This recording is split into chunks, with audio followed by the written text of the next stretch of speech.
So, what can I say?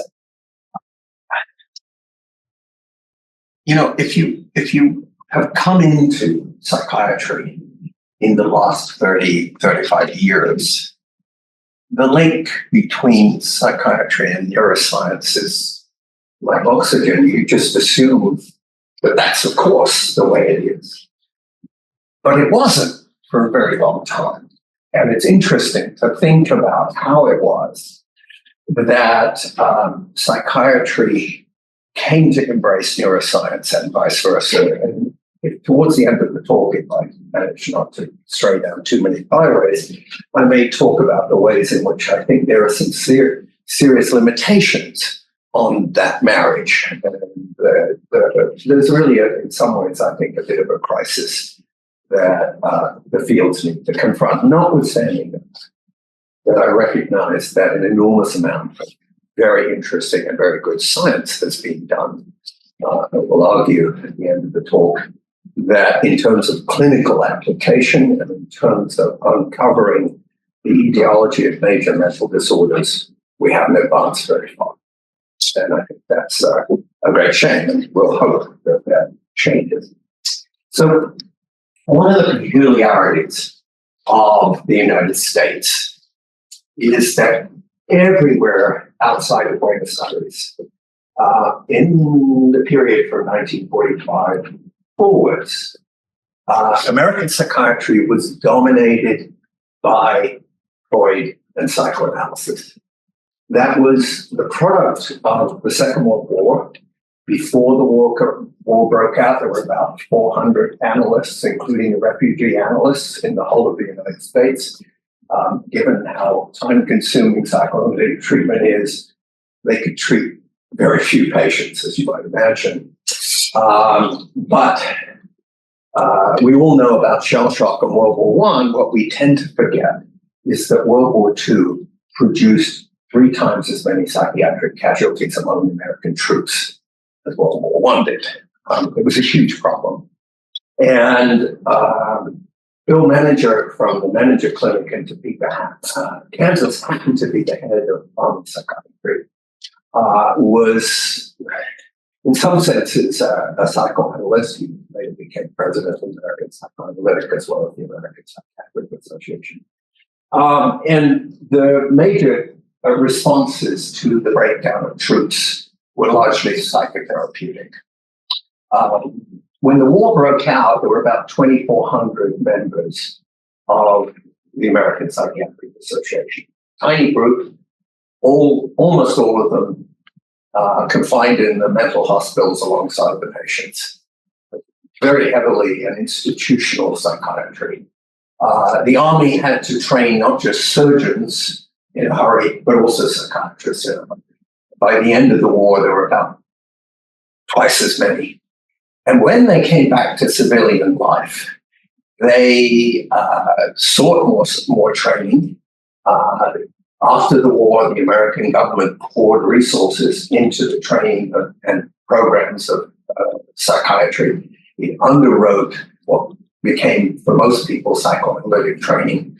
And there emerged very quickly, alongside the existing mental hospitals, which confined upwards of 500,000 people at any given time, there emerged a burgeoning office practice-based psychiatry. And so American psychiatry uniquely became a kind of tripartite enterprise, if I can put it that way. On the one hand, you had academic psychiatry, and departments of psychiatry in this country very quickly came to be dominated by psychoanalysts and people sympathetic to psychoanalysis. There was a single exception, which is a very important part of my story, and that was Washington U in St. Louis, which didn't go that way.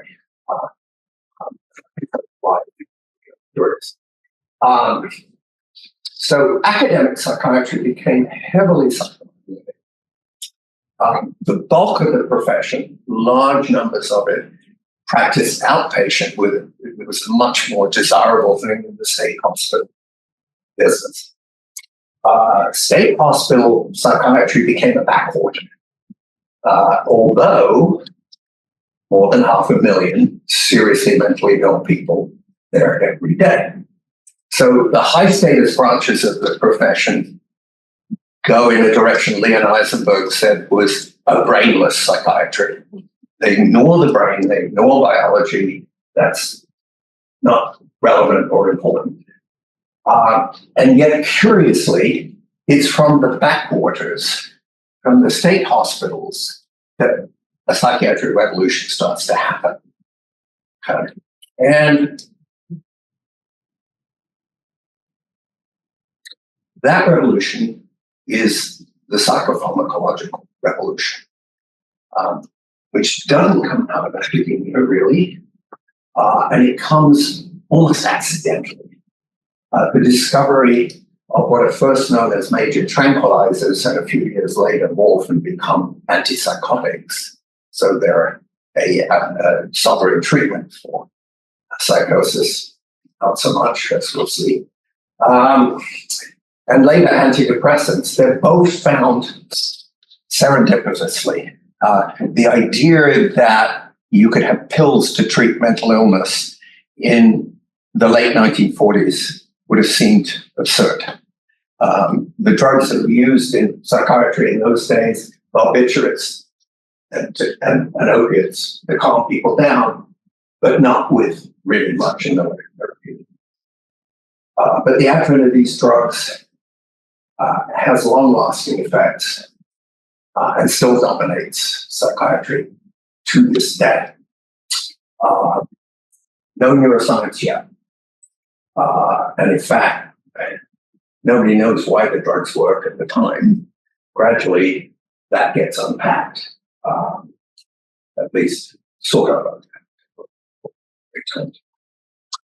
So,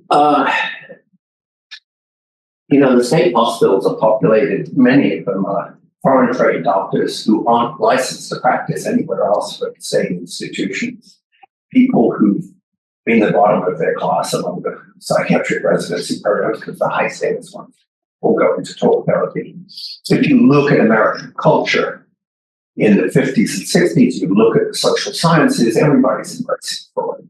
Hollywood's embracing Freud. Broadway's embracing Freud. Novelists are embracing Freud.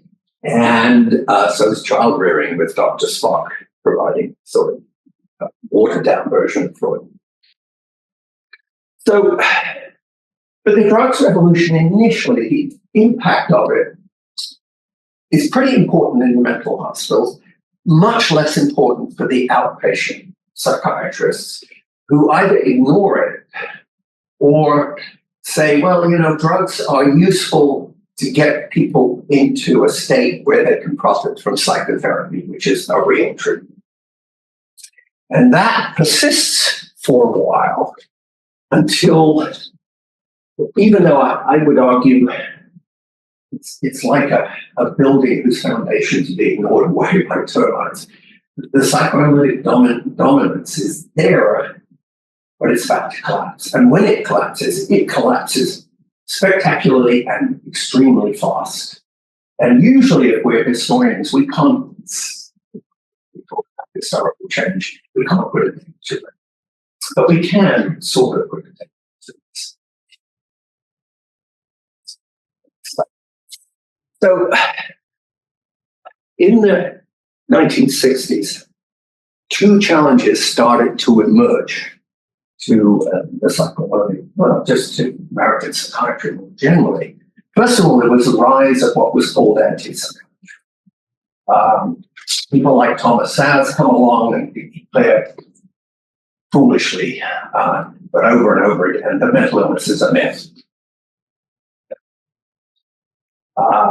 Secondly, and people like R.D. Laing at the other extreme start talking about schizophrenia as a super sanity. Likewise. But lots of powerful critiques of institutional psychiatry from within the profession. And then there's Irving Goffman, who briefly was allegedly my colleague when I was here, except I only saw him once. He didn't come into the pub, and you had to kiss his agreed to see him, and I wasn't into kissing people on the house. I never did. I told his secretary, and she pointed it out once. And that was that. But Gottman wrote a book called Asylums, which condemned mental hospitals as anti-therapeutic institutions that created mental illness rather than cured it. And for a time, that was a very powerful message. So we had that sort of assault on psychiatry as anti-therapeutic, and there was a building on that, a mental health bar, and an article that appeared in one of the leading law journals that was titled "On Flipping Coins in a Courtroom: Psychiatry and the Presumption of Expertise." What was that all about? Well, within the profession, psychoanalysts thought diagnosis was a nonsense.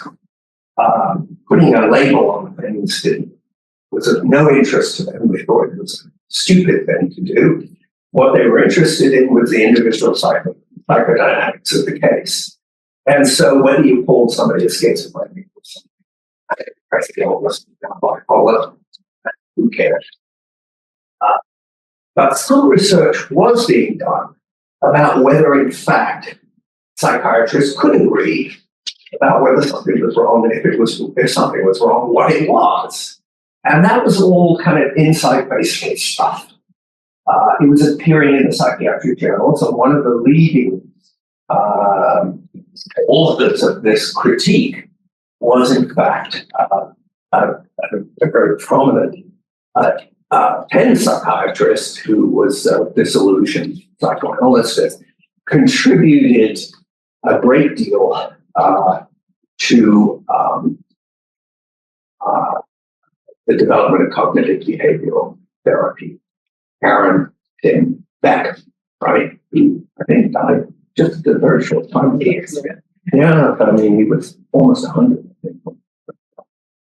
So he wrote or co-wrote 2 papers critiquing psychiatric diagnosis that appeared in the American Journal of Psychiatry. They didn't cause much stir in the profession because most of the leading practitioners didn't care about the issue. And then a British psychiatrist named John Cooper and a team got together to compare diagnostic practices in New York and London, again in a very expensive academic monograph and in a few scientific articles. And what Cooper and his associates showed is confronting with the same patient. What diagnosis you got depended upon whether you were in London or New York. And the differences were extraordinarily stark. New York psychiatrists diagnosed 62% of their patients as schizophrenic, or the patients that were seeing them. In London, only 34% of those same patients got that diagnosis. Less than 5% of American patients were diagnosed with depressive illness. In Britain, it was a quarter. So, knowledge is supposed to travel. If you had a lung disorder and you went to New York and they said you've got TB, and then you went to London and they said, no, you've got pneumonia, that would kind of disturb you a bit, right? So again, all this still within the confines of the profession, interesting to people interested in the problem of diagnosis, not a major headache yet for the profession. And then something dramatic. As part of that anti-psychiatry thing, somebody who had started out teaching at Swarthmore, a clinical psychologist named David Rosenthal, published a paper in Science. It's a big deal. Science gets attention. Reporters are constantly on the lookout for stories about medicine and science they can care. And what Rosenthal did, or claimed to have done, was to assemble 8, perhaps 9 pseudo patients, one of whom was actually himself, and have them show up at a mental hospital, or in some cases at one successively, and say they were hearing voices saying things like empty, but. And they were told, other than that, they would behave perfectly normal. They've been screening so they pre-existing pathology. Then they go in, see what happens. Well, all but one of them, who goes to a ritzy private, unidentified hospital, are diagnosed as schizophrenic. And they stay in the hospital for varying periods of time, between 9 and 62 days, and they're released as supposedly schizophrenics in remission. So the argument in the paper is, see, these shrinks are utterly incompetent. They can't distinguish madness from sanity. It used those terms. It created absolute fear. Within a month, the Council of the American Psychiatric Association had settled into the thought, what are we going to do? Every radio station, TV, newspaper is dumping on us. We've got to fix this diagnostic problem. And they turned to Robert Spitzer from Columbia to do this job. And the psychoanalyst committed suicide. They decided who cared about this issue of diagnosis. So only one of them was appointed to the committee, and he soon stopped attending because they important. And what did Spitzer do?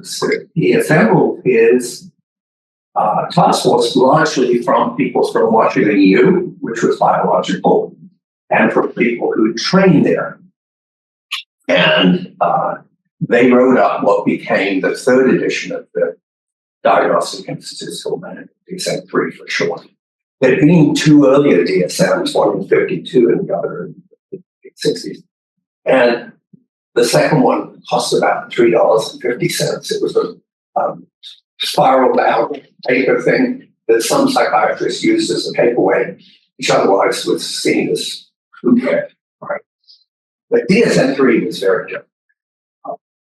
It claimed to be etiologically agnostic, but in fact, it was heavily driven to drive psychoanalysis out and to replace it with biological psychiatry. Indeed, that's what happened in very short order. By the mid-'80s, psychoanalytic institutes, instead of being able to take the prevalent top among people training in psychiatry, couldn't fill their slots. And they soon opened up to people like professors of literature and anthropology applied. And all the major departments, which had once been headed by psychoanalysts or people sympathetic to psychoanalysis, turned over and became much more interested in genetics and neuroscience. My story says here. This was the passage, again, to quote Leon Eisenberg, because it's a very pithy remark. He says, in the course of my career, I've seen the profession I belong to move from a brainless psychiatry to a mindless. So that actually captured a lot of what happened in this whole thing. So the whole shtick that Spitzer and his colleagues came up with was a kind of tick-the-boxes approach to diagnosis that tried to make sure if you were in New York or San Francisco or more unlikely in Topeka or Walla Walla, given the same patient, you'd reach the same diagnosis. So, and you wouldn't look like an idiot in front of it. So if you had 5 of these 9 symptoms, depression, you had this many symptoms, about 10 or 11, schizophrenia. And pretty soon, a proliferation of diagnoses, each of which is meant to be a separate illness. So DSM-III is about 5 times as long as DSM-II, and then the successive editions grow like the Yellow Pages, if you remember those, on steroids. They just get better. One of my favorite remarks about the Yellow Pages was by E.T. Thompson when he was teaching his historic kids about archival work. He said, how are the Yellow Pages of the archives like? If you look long enough, you can find anything you want in them. which was meant as a cautionary tale. Just because something's in an archive doesn't necessarily mean it's the truth, right? You've got to be skeptical. So, round about 1980, you get this dramatic transformation that within a very few years, and DSM-III is followed in 1987 by DSM-III-R, the revised edition. Spitzer was a very clever politician. The majority of the APA, when he had to get this new document through, was psychoanalysts. Why it's like, turkey's voting for Christmas. Why would you do that? Well, he in a concession to them, which annoyed the people from Washington U, he allowed them to put in parentheses after certain diagnoses a psychoanalytic version. Then in 1987, he gloated that he deleted those parentheticals, and that was all over, because by then, the revolution was done. So, one of the other forces that I think pushed things in a biological direction quite heavily was developments in politics here. In particular, the election of Ronald Reagan. NIMH, from its inception in the late 40s, had been, how to put it kindly, Catholic with a small c in its orientation. It funded all kinds of research, including early modern. Lots of research in psychology, lots of research, even some research in sociology, some in anthropology, as well as within psychiatry. And in fact, because psychoanalysts were very bad at developing research protocols that would survive scrutiny, it was psychologists who scooped up 2/3 of the money, not psychiatrists. So it was kind of an odd business. So there was a lot of emphasis, even things that very remotely were related to mental illness, as far as I can tell, were funded in those days. But when Reagan came along, he said enough of this nonsense. We don't need research on the social dimensions and causes of mental illness, because politically, that's territory we don't want to go into. Stick to biology. And increasingly, that's what NIMH did. And then when George Bush, the less bad, came along, he announced in 1990, 91, that the next decade was the decade of the brain. And so, again, that reinforced what we want to talk about, where neuroscience comes along. That's a massive change that becomes even more powerful when we get to 1997, when Steve Hyman is appointed the director of NIMH, remains there for 5 years.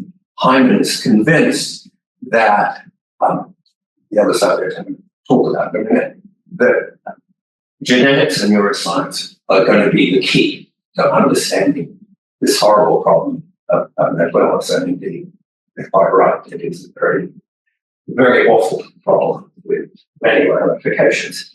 And then Hyman is succeeded by Tom Insel, who stays there for 13 years. And then by Gordon from Columbia, for reasons I still don't understand. What do I know about politics in Washington?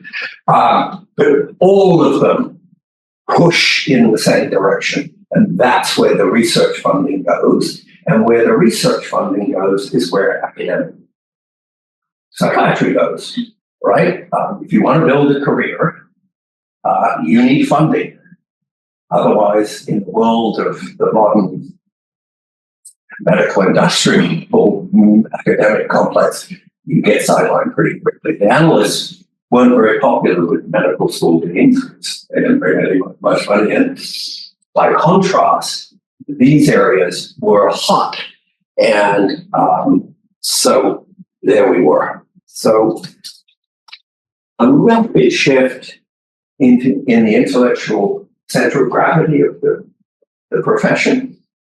And with the explosion of the drugs revolution, also a rapid change in public attitudes about mental illness. I wouldn't say that stigma was greatly reduced. I wish, maybe a bit at the margins. But the drug companies and some psychiatrists, it's fair to say, were very successful, for example, after the advent of the first SSRIs, at persuading the public that the reason you got depressed is because a certain bit of the chemical soup in your brain had gone awry. What you needed was a happiness thing, serotonin, and then all would be well. Fairy story, but a fairy story that proved very, very powerful. I mean, more than 80% of Americans still believe it.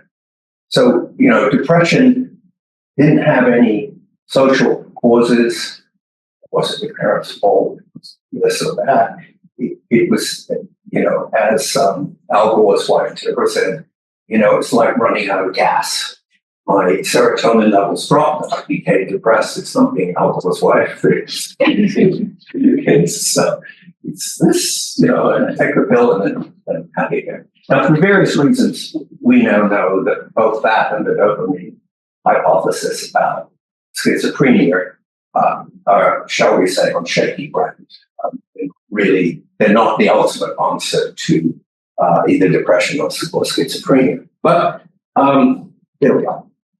So, neuroscience now acquires a much, much more important role in the profession, particularly within the academic leading lights of the profession.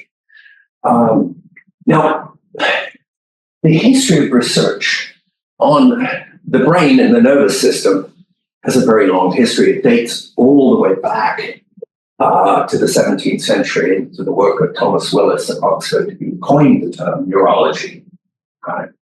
And did a lot to explicate some of the structures of the brain. You still know about the circle of the circle. Neuroscience, though, is a much more recent phenomenon.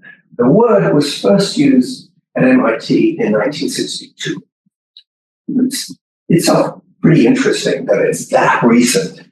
And it was later in that decade that increasingly self-conscious neuroscientists created their own professional organizations, the British in 1968 and the Americans the following year. And when the Americans convened their first conference, always an interesting occasion, 1,400 neuroscientists attended. Right? And that was in 1971. Just before COVID restrictions canceled the 2020 meeting, they were expecting more than 30,000 to feel just, in a very short time. This is explosive growth. And departments of psychiatry play a pretty big role in this process. This is a period where Stephen Shostin, who became president of the APA in 2005, said we were moving as a field from a biopsychosocial view of mental illness. Actually, we had moved to a bio. That's right. Well, yes, that's about right. So the diagnostic system that I talked about that arrived in 1980 survived some ways, 3 rounds of revision. DSM-III in 1987, DSM-IV in 1994. There was a text revision in 2000. Separate label review. And by the end of the 90s, there was a kind of growing movement to say, well, we want to re-examine this. And one of the prime movers in this was none other than Stephen Hyman, who said, we're accumulating all this new knowledge, and this is a system that's kind of based on symptoms and science. It's kind of like 18th century medicine. It's not very scientific, and who knows whether these syndromes we talk about, like schizophrenia and bipolar disorder, are real disorders or need rethinking fundamentally. So when the task force that was going to create the next edition, DSM-III, was formed, they confidently said, we're going to trash that old system. We're going to have a new system that's going to be based for the first time on science and understanding the psychopathology of these different disorders.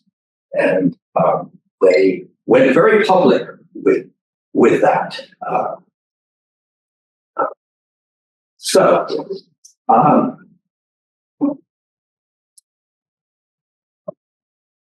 The other thing that was emerging in these same years was a growing body of research on the genetics of mental disorder. Now, there was a hiatus in this field from 1945 onwards for a very obvious reason. Hitler and German psychiatry had collaborated using fake genetics to murder about 250,000 mental patients in Germany. The first gas chambers were developed to mass kill mental patients, and then disassembled and moved east to kill Jews and other undesirable people. That's the Nazis. So genetics was kind of under a dark cloud. Eventually, things began to emerge in the 70s and 80s. We began, once again, examining this thing, noting that mental illness often seems to run in families. It's an observation that dates back centuries. Surely we discovered. Now, at first, those studies were family studies, twin studies, same kinds of things that had been done previously, with a bit more sophistication. And they seemed to point to a heavy genetic load. So the expectation was, once two critical things happened, PCR and the decoding of the human genome in 2003, bingo. Now we're going to see. And the expectation first was that there would be some Mendelian gene or a couple of genes that would explain schizophrenia. Another one that would explain bipolar disorder. Well, that didn't happen. Then the expectation was, well, there were certain candidate genes that we would check that surely together would. Now, then we developed gene-wide association studies. And now we can mobilize, tens of thousands, even potentially hundreds of thousands of patients, and surely the genetics is going to emerge. What happens if you use lots and lots of computing power? You find lots and lots of very tiny effects that may or may not produce equivalence in some of them. They're risk factors, they're not ideological explanations of things, and they account at best for less than 10% of variance in the studies I've seen. So genetics that's not so good. But the other thing that genetics does, which is destabilizing for the diagnostic system, is that it turns out that there's huge overlap when you look at the genetics. So you can't clearly distinguish schizophrenia from bipolar disorder, from depression, from even other kinds. There's not that there aren't some distinctions, it's a lot of overlap. And what it suggests is that we're talking more about a continuum from, say, people all the way to the most insane people who are raised something like that, which is something the psychoanalysts would have accepted, but that's another story. So, neuroscience likewise didn't come up with the goods that were expected. So I'm going to expressed great confidence that we're going to completely revamp the DSM. By 2007, he was going, no, the knowledge isn't there. We can't do it. And all of the major authors of DSM-III had reached the same conclusion. They were also messing around with the diagnostic picture in other ways. There was talk, for example, about sharply narrowing the criteria for autism. Alan Francis, who had chaired the task force that produced DSM-IV, had issued a variety of mea culpa saying the apparent epidemic of autism, if you look at the numbers, people diagnosed as autistic, it's exploded. That was because he had loosened the criteria for the diagnosis. Well, I can imagine parents of autistic children all over the United States getting little wax dolls, sticking pins in, and it made me work, sadly, because Alan Francis is one of the very bad case of Parkinson's. He had to retire. Just very sad. Interesting, Laurel Spencer also about Parkinson's.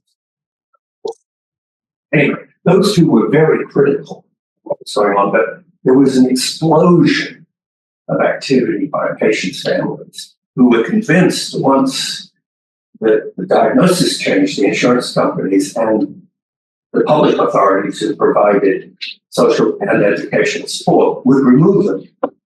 And the task force, via hasty retreat, they did, create autism spectrum disorder. And it's the only one of these diagnoses that was arrayed on a continuum. And then they issued a thing saying anybody who already had autism would lose it under the new criteria. There's a real fun going on. So we get to a point where NIH and other federal agencies have invested a lot of money in both genetics and neuroscience. The clinical utility of all that research is almost zero. You don't have to take my word for it, because what am I? I'm an ignorant sociologist who hates psychiatry. No, quite. You could take Tom Insel's word. When Insel stepped down, and he repeated this in his book, when he stepped down in 2015, he gave an interview to an MIT magazine, and he said, I spent 13 years at NIH. He said, I funded all this wonderful work on genetics and neuroscience. And he said, I funded a lot of cool science and cool scientists. And I spent $20 billion or so. And he said, the needle for mental illness hasn't moved a bit. Suicide rates are up. Life expectancy of people with serious mental illness is 15 to 25 years less than for the rest of us. It's not a pretty picture. And Insel is beginning to sound a bit like me all the time, which is really awful and surprising. But anyway, I suppose it's good when you get converts. So, lots of interesting basic research. And Lord knows the understanding of the brain, the way the brain works, has gone so on. But translating that into effective therapeutic intervention or into biomarkers for mental illness just hasn't happened. If you say, where are the biomarkers for bipolar disorder? Where are the biomarkers for schizophrenia? They aren't there. And in fact, the work I've been describing has tended to undermine those syndromes. What we've got is an umbrella that underneath it gathers together a lot of heterogeneous things. And for me, that's one of the take-home messages of all this. When you're trying to find the ideological roots of something, but that something isn't there, you ain't going to find it, right? I mean, just so until you disassemble what looks, has the symptom picture, but actually masks a lot of different disorders. We're going down all kinds of blind alleys. It's important to remember, Bloiler, who was the guy who invented the term schizophrenia, actually didn't refer to schizophrenia. He referred to the schizophrenias, plural, right? I have a few good friends among psychiatrists. And one of them, Robin Murray, and Jim Bernos, a psychiatrist, have been running around saying recently, Robin said, schizophrenia is going to be like dropsy. Within 10 years, the diagnosis is going to disappear because under dropsy, all kinds of things will belong together. But once we understood things better, we realized they all are the same diagnostic term. The other thing I'd say is that this turn towards biology has been a swing of the pendulum that I've observed as a historian of psychiatry that spans centuries now, just the last 50 years. It's gone from one extreme to the other, and we've lost a lot of good sense in the process, and we misapplied our research energies to some degree. Now, I'm not saying, well, God forbid, let's stop basic science research in this area. But what I am saying is, if we look at the data, it's very clear that environmental, social, psychological factors play a major role when people in later years come to suffer from mental illness. And those are areas where we can intervene and make a difference while we're waiting for the promises. And one of the things I say is psychiatry over the last 200 years has offered an abundance of promissory notes, and it has dishonored those promissory notes over and over. So when it says just around the corner, so when I was writing my book recently, I was very concerned as an outsider. Am I screwing up? Am I missing things? Am I over-emphasizing something? Treating genetics, that disorder badly. So I correspond with people like Ken Kendler, and I correspond with a bunch of leading psychiatrists, particularly people with a genetic. And so, have I got this wrong?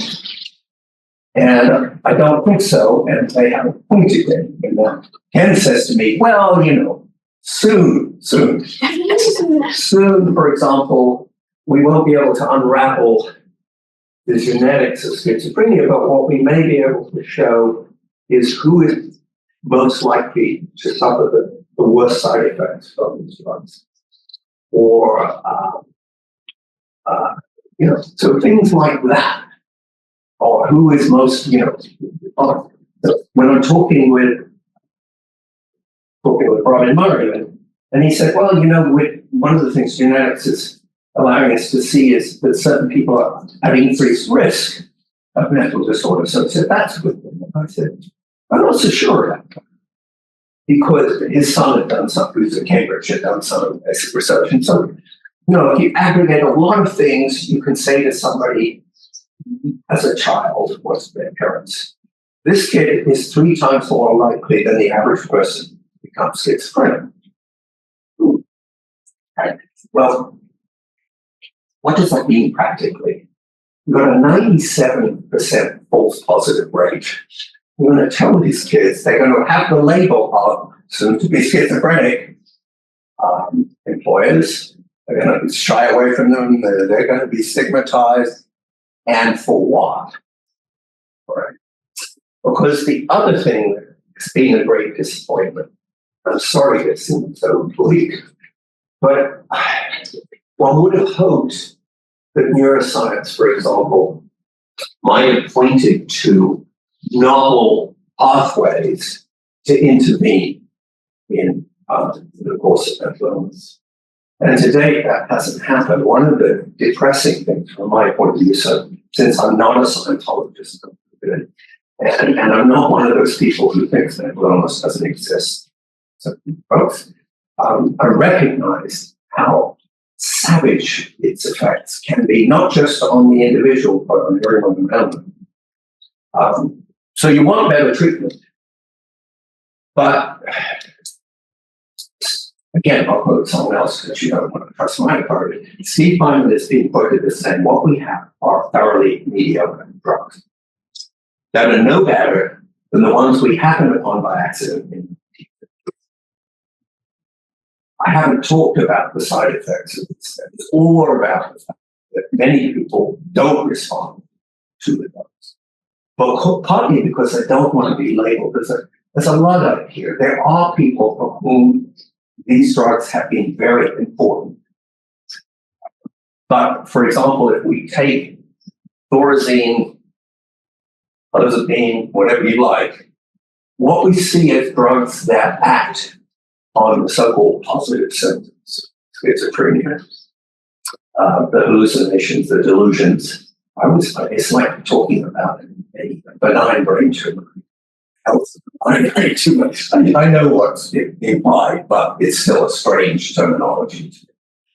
But none of them really affect the negative symptoms, the cognitive decline, the social issues, the emotional flattening, a whole host of things that are among the most damaging aspects of what we call schizophrenia. We don't have effective treatments for those.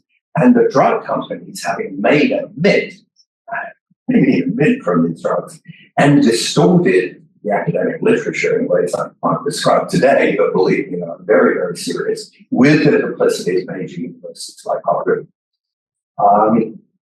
Those companies have now pulled away. They can't see alternative pathways, or the science hasn't shown them yet. The reputational damage from the games that people playing with the data have been, and the fiscal, the damages have been larger than Trumpian, in the billions for some of the misbehavior. So they're pulling back, and we're left with a bunch of medicines that for some people are important and work, but many people don't. And all of them come burdened with potential side effects that are troubling, to say the least. And so it's a very unfortunate situation that we're in. And I think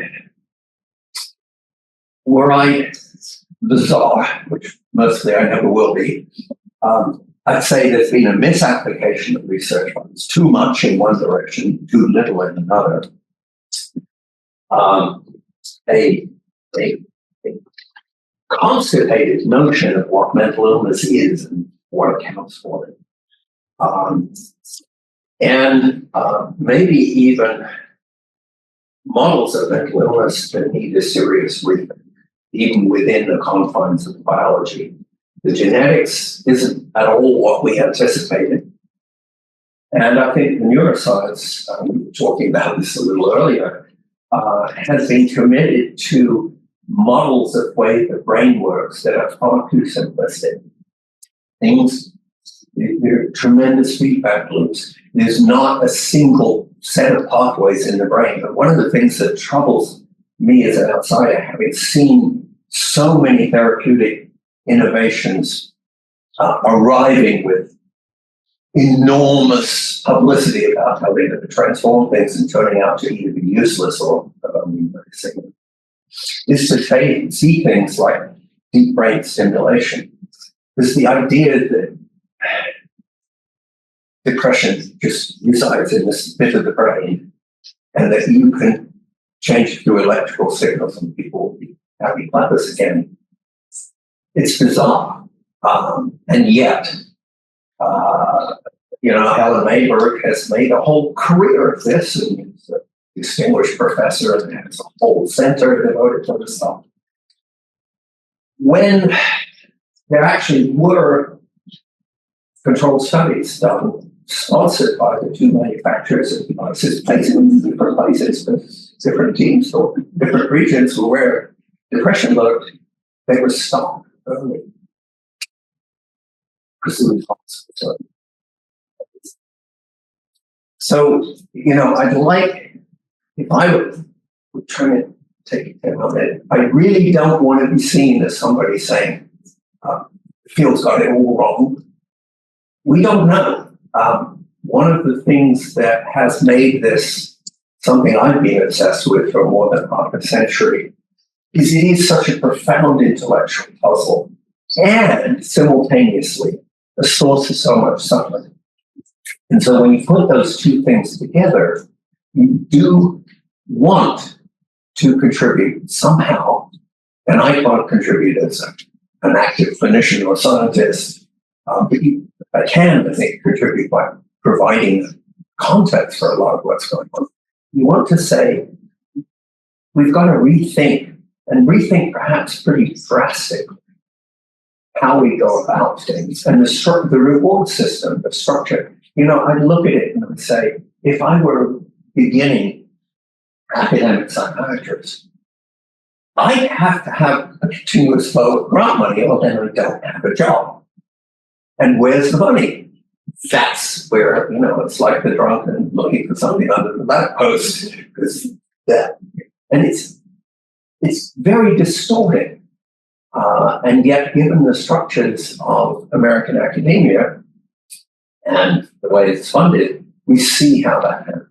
The drug money funded a lot of stuff, and NIH money funded a lot of stuff. And it shut out things that I think should have been, first and foremost, NIH's mandate, it's meant to be not only promoting basic research, but promoting research that improves the treatment of mental illness. When I look at the last 50 years, I need a microscope to see it. And that's a great shame. Really. Anyway, I'll shut up. I'm happy to take questions. This is just a brief summary of some of the closing sections of my book, Desperate Remedies. And you want to see how I arrived at these conclusions or read about them in a bit more depth. I hate to toot my own horn, but that's where you ought to look.